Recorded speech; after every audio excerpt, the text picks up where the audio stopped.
해당 영상은 참고용으로 제작되었으며 최종 픽과 조합은 정보방에서 무료로 제공해드리고 있습니다. 토토라이브 정보방 문의는 영상 하단 고정 댓글 클릭 후 링크로 문의 주시면 무료 입장 도와드리겠습니다. 구독과 좋아요는 영상 제작에 큰 힘이 됩니다. 장크트 파울리 지난 8일 분데스리가 25라운드 볼프스부르크와의 원정 경기에서 1-1 무승부를 거뒀습니다.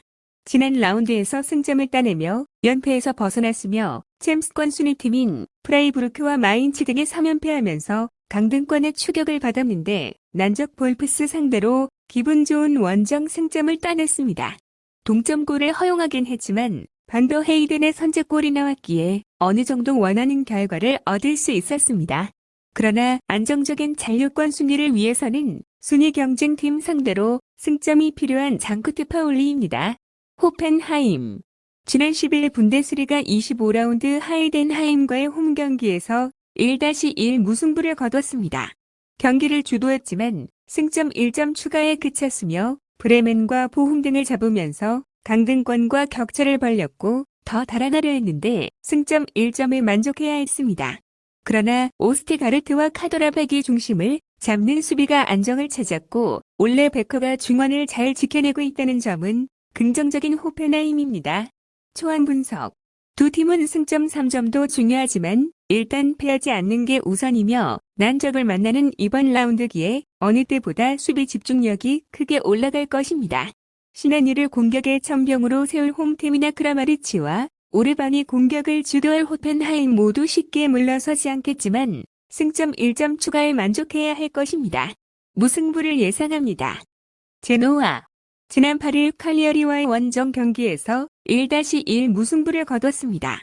비에이라 감독의 지도 아래 안정적인 성적을 기록하고 있으며 최근 5경기에서 1패만을 기록하고 있습니다. 홈에서 가장 적은 실점을 기록한 팀으로 레체와의 상성에서도 유리한 모습을 보였습니다. 하지만 부상자 명단이 팀에 큰 부담이 되고 있으며 마크웰 코르네, 마티아 발로텔리, 모르텐 토르스비 등이 결정하면서 공격에서의 창의성이 부족합니다. 그럼에도 미레티가 중원에서 기회를 만들어가고 있으며 수비는 여전히 안정적인 제노아입니다. US 레체 지난 9일 AC 밀란과의 홈경기에서 2-3으로 패배했습니다. 최근 5경기에서 2무 3패를 기록하며 강등권과의 격차가 좁혀졌습니다. 공격진의 득점력은 실망스러워 니콜라 크레스토비치만이 득점 감각을 이어가고 있습니다. 그러나 최근 AC 밀란과의 경기에서 3실점하며 패배를 거두었고 수비도 불안정한 모습을 보였습니다. 지안 파울로 감독은 수비를 강화하려고 했지만 빠른 역습에 대한 대응에 어려움을 겪고 있으며 필립 마르친스키의 결장으로 전술적인 유연성이 떨어졌고 최근 3경기 연속 무득점으로 마무리했습니다. 제노아의 강력한 수비를 뚫는 것은 매우 어려울 것으로 보이는 US 레체입니다. 초안 분석 제노아는 여전히 중위권을 유지하며 안정적인 경기 운영을 보여주고 있으며 특히 홈에서는 탄탄한 수비력으로 상대 공격을 봉쇄하는 능력이 뛰어납니다. 레체는 크레스토비치가 분전하고 있지만 팀 전체적으로 득점력이 떨어지고 있으며 최근 원정 성적도 좋지 않습니다. 제노아의 승리를 예상합니다. 앙니스 지난 10일 리그앙 25라운드 올림픽 리온과의 홈경기에서 0-2로 패배하였습니다. 리그 3위로 올라서며 최근 흐름이 매우 좋았으며 랑스와 르아브르 등을 상대로 4경기 연속 2골차 이상으로 상대를 제압했습니다. 그러나 리옹전 패배로 4위권 팀들에게 추격을 허용했으며 최근 절정의 경기력으로 팀을 이끌던 보우바우이와 산타마리아 등 중앙 미드필더들이 경기의 주도권을 잡지 못했고 계산이 상대 최종 수비에 고전했다는 점은 아쉬움이 남았던 앙니스입니다. 오세르 지난 10일 리그왕 25라운드 랭스와의 원정 경기에서 2-0으로 승리하였습니다. 랭스 원정에서 승리하며 순위를 끌어올렸으며 무패를 이어가다 스트라스부르의 일격을 당했는데 다시 달릴 준비를 마쳤습니다.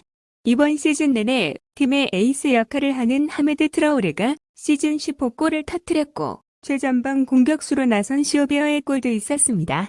이번 라운드는 챔스 진출을 노리는 강팀을 원정에서 상대하기에 수비에 치중한 운영을 할 것으로 보이는 오세르입니다. 초안 분석. 니스의 승리를 본이다. 비록 리옹의 일격을 당하긴 했지만 그 한 경기 패배로 2025년 최고의 팀 중 하나인 니스를 폄하할 수는 없습니다. 또 이 경기는 그들의 홈이기도 하다. 리옹전 패배의 충격을 벗어나기 위해 에반 게상과 라보르드가 공격의 기여를 올릴 것이고 클로스와 보가가 측면 돌파로 기회를 노릴 니스가 승리할 것으로 예상합니다. 라스팔마스. 지난 10일 베티스와의 원정 경기에서 0-1로 패배했습니다. 최근 경기에서 큰 부진을 겪고 있으며 2025년 들어 10경기 중 8경기를 패하며 승리를 따내지 못하고 있습니다. 특히 겨울 휴식기 전후로 상승세가 꺾였고 현재 강등권과의 격차가 좁혀져 19위에 머물고 있습니다. 최근 5경기에서 1무사패를 기록하며 수비 불안과 공격력 부족이 주요 문제로 작용하고 있으며 알베르토 몰레이로와 스콧 맥케나의 복귀가 반가운 소식이지만 키리안 로드리게스의 결장이 창의적인 공격 전개에 큰 영향을 미칠 것으로 보입니다. 수비 밸런스가 약화된 상태에서 알라베스의 밀집 수비를 상대하기 어려울 것으로 보이는 라스팔마스입니다. 알라베스. 지난 9일 비아레알과의 홈 경기에서 1-0으로 승리했습니다. 최근 5경기에서 1승 2무 2패로 다소 불안정한 성적을 기록했지만 비아레알전 승리로 상승세를 보였습니다. 승리는 팀의 사기를 크게 끌어올렸으며 어려운 상황에서도 단단한 수비와 끈질긴 저항을 보여주었습니다. 공격에서는 키케 가르시아가 중요한 득점원으로 활약하고 미드필드의 구에바나와 요르단이 템포를 조절하는 역할을 하고 있습니다. 다만 무사, 디아라, 안토니오 블랑코, 안토니오 시베라의 결장이 아쉬운 알라베스입니다. 초안 분석. 두 팀 모두 잔류를 위해 승리가 절실하지만 결장자와 부상자가 많아 정상적인 경기 운영이 어려울 것으로 보입니다. 알라베스가 최근 기세를 올리고 있지만 원정에서 다득점을 기대하기 어려우며 라스팔마스도 홈에서 반전을 노릴 것으로 예상됩니다. 무승부를 예상합니다.